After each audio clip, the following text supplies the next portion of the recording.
Убийство Дарьи Дугиной в высшей степени значимый сюжет. Значимый не только по жертве и не только по возможным подозреваемым, но значимый как явление. Для начала надо сказать, что мы ничего не знаем. Кроме того, что дочь Александра Дугина, Дарья, была взорвана в собственном автомобиле в Подмосковье. Можно сказать, что участие украинских сил в этом деле крайне маловероятно. Александр Дугин только в искаженной оптике западных СМИ может представляться каким-то там значимым идеологом Кремля, приближенным к Путину. Или, господи прости, серым кардиналом. Мы понимаем, что Дугин — это пыльное наследие 90-х. Прихлебатель даже не второго, а третьего с конца ряда. Что наш режим строится не на идеологии, ему не нужны никакие идеологи и философы. Пропагандой занимаются максимально серые чиновники, адаптирующие западные учебники по раскрутке нового бренда туалетной бумаги к политическим технологиям. Организация покушений на пропагандистов для воюющей страны не бессмысленна. У нее могла бы быть функция запугивания, но не на Дугина. Не на человека, новость о котором вызывает единственный вопрос у любого человека моложе 30. А кто это вообще такой? Значимым это событие делает не жертва, видимо случайная. И даже не то, что это первое реальное покушение на пропагандиста в Москве, так как есть основания думать, что с пропагандой оно не было связано. Значимым его делает реакция таких людей, как Маргарита Симоньян, а в их реакции сквозит ужас. Ужас людей, которые почуяли мишень на своей спине. Почуяли не просто так.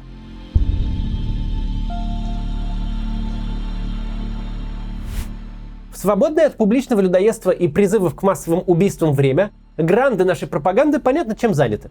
Они заняты воровством, дележом и распределением огромных денег. Денег далеко не только государственных и далеко не только бюджетов на пиар госкомпаний, хотя и им тоже. Но и вполне коммерческие структуры пропагандистов точно так же используют. Чтобы подставить конкурента, поделить бизнес с партнером, расчистить себе путь к государственным контрактам. Владимир Соловьев, в частности, этим благородным бизнесом известен еще со времен «Серебряного дождя». Откуда ни возьмись, в его шоу случались истерики в адрес компаний, которые чисто по случайности были конкурентами тех, кто ему платил. То же самое с конкурирующими административными группами. Какой-то город может вдруг стать рассадником ЛГБТ и оппозиции, а у другого губернатора, наоборот, можно взять максимально верно подданническое интервью. Люди, которые задают повестку и управляют крупнейшими СМИ, живут в мире очень больших денег и очень важных интересов. Большие деньги и важные интересы неизбежно создают недовольных. Кто-то считает себя обманутым при распределении очередного мешка бюджетов, кто-то недоволен тем, как его мешок денег отработали, кто-то обижен результатами отработки этого мешка. А очень много людей просто сами с усами, и не хуже бы эти мешки делили, будь у них такая возможность. Короче говоря, невозможно работать на таких позициях и не нажить себе массу врагов. Раньше понятно, как решались такого рода проблемы. Они решались административной борьбой и иногда уголовным преследованием. Сейчас же на рынок решения проблем выходит много, а будет выходить еще больше людей, арсенал переговорных аргументов у которых сводится к гранате в машину, пуле из снайперской винтовки или очереди из автомата. Таких людей война производит в индустриальных количествах, и они будут искать работу по специальности. А споры серьезных людей за большие деньги – это как раз и есть их специальность. Лихие 90-е стали лихими не просто так. Многие страны проходили трансформационный кризис, во многих странах был дикий капитализм. Но далеко не везде это сопровождалось войнами преступных группировок, похожих на военные организации. Это случилось потому, что у людей, которые хотели решать проблемы таким способом, был способ их решать. Тогда это были десятки тысяч ветеранов Афганистана, а теперь будут сотни тысяч ветеранов Украины. Их расчеловечивающая сила войны коснется сильнее всего. Однако она же возымеет эффект и на остальных тоже. Начав захватническую войну, российское руководство сняло все моральные барьеры на решение вопросов грубой силой. Пропаганда же, начав восхвалять уничтожение украинских солдат, защищающих свою родину, убрала табу совершения убийств. Сейчас публичные спикеры обвиняют в убийстве всех подряд, от недовольных Путиным российских граждан и СБУ до ФСБ и турецкой оппозиции. Само существование таких экстравагантных версий доказывает одно. Теперь, когда рамки дозволенного разрушены, когда все государственные СМИ объясняют, почему правильно бомбить мирные города, убийцей может быть кто угодно. Когда Симоньян пишет, что с весны ходят с охраной, которая дергается на каждый детский мячик, ее можно легко понять. Она уже не ощущает себя в старом безопасном мире. Теперь она в мире, где на ее спине нарисована большая мишень. Неважно от кого. От украинского ли государства, от граждан, которых она призывала убивать. Либо, что более банально и более реалистично, ото всех тех людей, которых по жизни она обманула. Кому перешла дорогу, кого подсидела, с кем повела себя непорядочно или у кого просто выиграла конкуренцию за большой бюджет. К большому сожалению, речь здесь идет далеко не только о людях, разжигающих войну. Они своими действиями снижают безопасность для всех. Во-первых, тем, что нормализуют убийство. Об этом знают все рекламщики, маркетологи и политтехнологи. Нормы и привычки в обществе напрямую зависят от интенсивности повторения какой-то идеи. Если очень долго всех убеждать в том, что сырая рыба – это еда богачей, то скоро страну покроют суши-бары. Если каждый день по 14 часов повторять «убей, убей, убей, убей, убей», если накачивать людей насилием, то очень скоро насилие станет нормой. Весь нарратив пропаганды сегодня строится на том, что есть цель, а есть сопутствующий ущерб. И что люди этим сопутствующим ущербом вполне могут быть. Прошло то время первых месяцев войны, когда пропаганда настаивала на том, что российская армия уничтожает только военные цели. Все чаще и все яснее мы слышим о том, что Украина должна быть уничтожена и зачищена. Во-вторых, им нечего предложить тем, кто с этой войны возвращается. На фронт людей загоняют под обещанием многосоттысячных зарплат. А вернутся они к чему? Снова в свой поселок городского типа? Снова сторожить пятерочку за 15 тысяч рублей? Снова брать микрокредиты? 200 или 300 тысяч рублей в месяц – это, конечно, очень хорошо. Это огромный доход для какой-нибудь Псковской области. Но на фронте не пробудешь годами. И даже эти деньги быстро подойдут к концу. А дальше чего? Кому эти люди за 40 предъявят свое удостоверение участника боевых действий? Бригадиру грузчиков? Не просто так европейские общества между мировыми войнами жили с мыслью, лишь бы не было войны. Давайте дадим Гитлеру все, что он хочет, лишь бы война не повторилась. Дело ведь не только в убитых и раненых, не только в разрушенных городах. Дело в том, что люди понимали, что такое выпустить войну наружу. Люди понимали, что такое обесценивание человеческой жизни. Проблема современного российского государства в том, что оно построено политтехнологами. И не просто политтехнологами, а особой их породой. Политтехнологами 90-х годов. Людьми, которые искренне, буквально религиозно верят в то, что общество – это такая золотая рыбка. Эту рыбку можно убедить в чем угодно, внушить ей любые воспоминания, типа того, что она только и думала, что о захвате Крыма. Но также легко ее можно заставить забыть обо всем, что говорилось вчера. Этот эффект замерен социологически. Мы точно знаем, что степень гомофобии общества в соцопросах аккуратно следует за гомофобными кампаниями по телевизору. Мы также знаем, что Грузия и Балтийские страны становились врагами ровно на то время, на которое их назначала пропаганда. Как только пропаганда стихала, геи людям мешать переставали, а Грузия снова превращалась в родную страну с чурчхелой, вином и прекрасными курортами. Но война так не работает. Война – это маховик, который можно раскрутить, но совершенно нельзя остановить.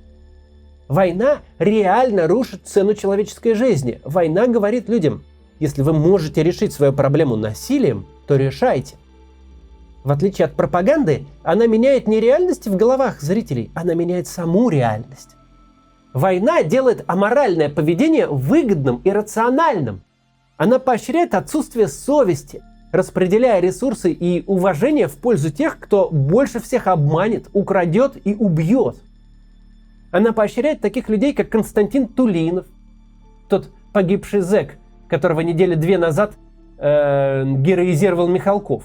Уголовника, который катался по тюрьмам с 16 лет и избивал других заключенных за плюшки от администрации колонии. При этом война наказывает угрозами расстрела, похищениями, принудительной отправкой на фронт тех, кто отказался идти на войну, с еще недавно очень близким народом, с соседней страной. Она поощряет тех, кто, как Симоньян и Соловьев, призывают уничтожать соседнюю страну. И наказывает тех, кто, как Марина Овсянникова, жертвует работой, уровнем жизни и личной безопасностью, а, как выяснилось, и свободой, чтобы не участвовать в оправдании преступлений своего же государства. В таких условиях перевернутой морали жить по совести будет все сложнее. Когда война закончится, не получится тут же вернуться к довоенному уровню морали. У некоторых останутся привычки вести себя не так, как правильно, а так, как выгодно. Остальные же из-за опаски перед ними будут бояться делать хорошие поступки. К сожалению, нам, как обществу, заново придется пройти долгий путь нравственного прогресса.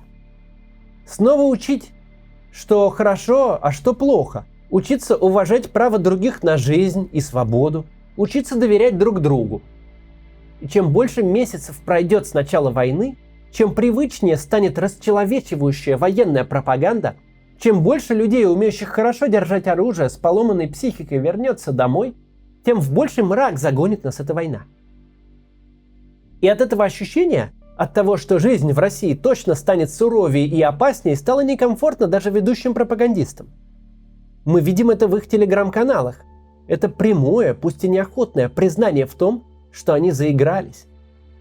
Они чем-то похожи на устроителей парка юрского периода из одноименного фильма Спилберга.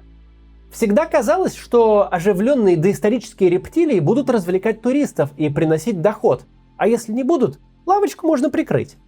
Никто не ожидал, что то насилие, которое старательно культивировали, начнет выходить из-под контроля. Но ожидаемо оно вышло.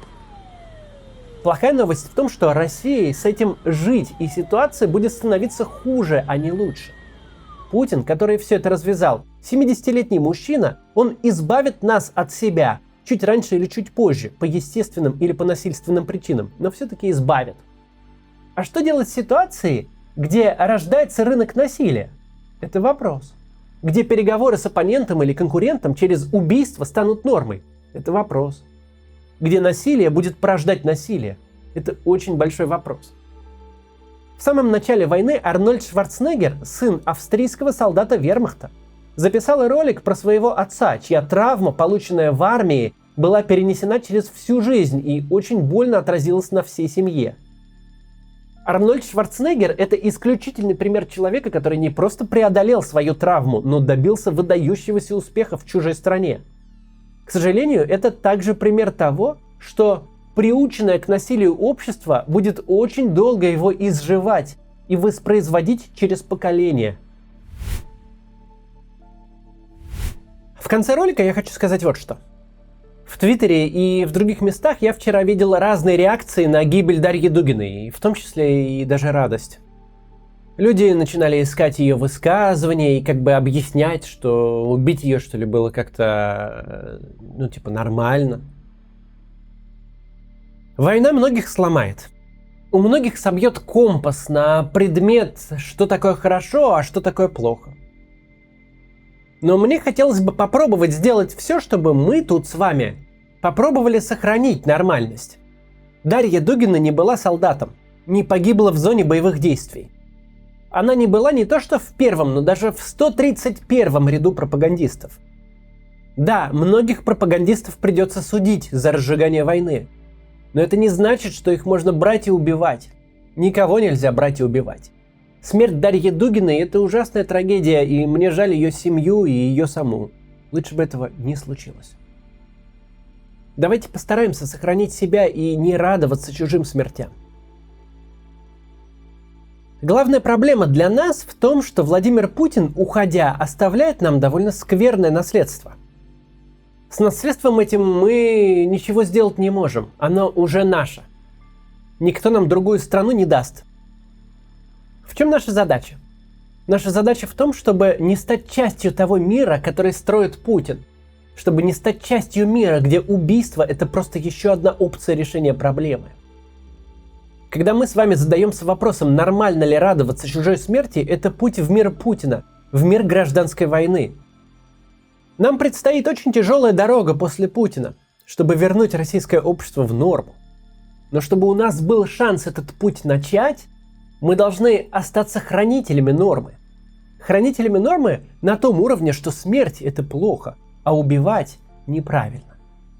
Давайте постараемся. До завтра.